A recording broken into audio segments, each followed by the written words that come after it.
আমি যখন বাপের বাড়িতে গিয়েছিলাম তখন এই কুকুর বাচ্চাগুলোর মা মারা গিয়েছিল। আমি সেখানেতে মানে শুনেছি। তো এসে দেখছি এখানে কুকুর বাচ্চাগুলো শুনেছি যে অন্য জায়গায় হয়েছে। তো তারা এখানে তুলে দিয়ে গেছে। আবার শুনছি এখানে হয়েছে। তো যাই হোক কোনটা সঠিক আমি জানি না। তো এখানে ৫-৬ টা কুকুর বাচ্চা ছিল। তো উম আজকে পর্যন্ত ২ টো কুকুর বাচ্চা বেঁচে ছিল।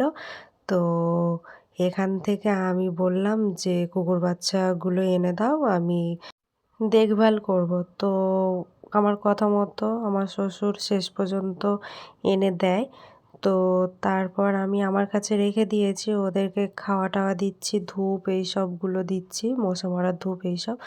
তো উম তো কোনটা সঠিক কথা আমি জানি না। আমি শুনছি যে ওর মাকে বিষ খাইয়ে মেরে দিয়েছে। আবার শুনছি যে এমনি মারা গেছে। তো মানুষ যদি বিষ খাইয়ে মেরে দেয়, তো মানুষ কতটা মানে নোংরা মানসিকতার হলে এই রকমটা করতে পারে।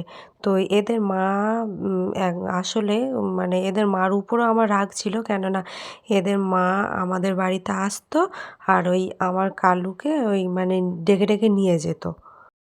তো তারপর মানে আমাদের কালুর গলায়তে চেন বাঁধা থাকতো। তো ও কীভাবে জানি না খুলে তবুও ২-৩ বার গিয়েছিল। তো শেষবার তো ওকে কুকুরে কামড়ে মানে অ্যা মেরেই দিয়েছে। তো যাই হোক ওইজন্য ওর মার উপর আমার রাগ ছিল। কিন্তু যাই হোক ওর মা আমাদের বাড়িতে আসতো, খেতে আসতো, আমি ওকে খেতে দিতাম।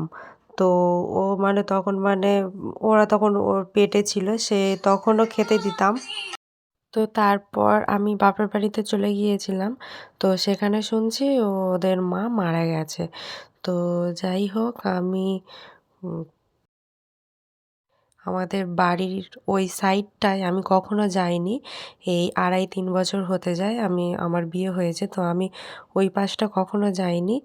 তো আমার শ্বশুরকে তাই আনতে বলেছিলাম, উনি এনে দিয়েছে। তো এখন আমি নিজের আয়ত্তে রেখেছি। তো যদিও আমার কুকুর পোষার কোনো ইচ্ছে ছিল না, কেননা আমি কালুকে এখনো পর্যন্ত ভুলতে পারিনি। তো তাই আমি মানে ভেবেই রেখেছিলাম যে আমি কালুর ওই স্থানটা আমি কাউকে আর দেব না। তো কি করব, যখন আজ দুপুরে যখন ভোগ দিচ্ছিলাম তখন দেখলাম ওরা ডাকাডাকি করছে, মানে কেক কেক করে আওয়াজ করছে। তো তাই জন্য বললাম যে খাওয়াই, বড় করি, তারপর যাই হোক দেখা যাবে।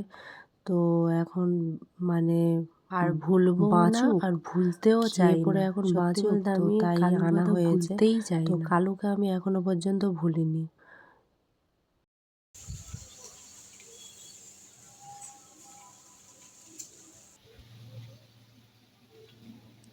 হেই,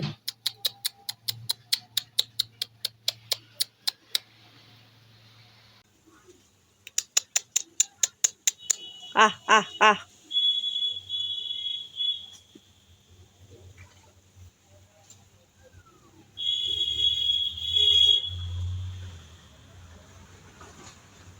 আহ আহ আহ আহ আহ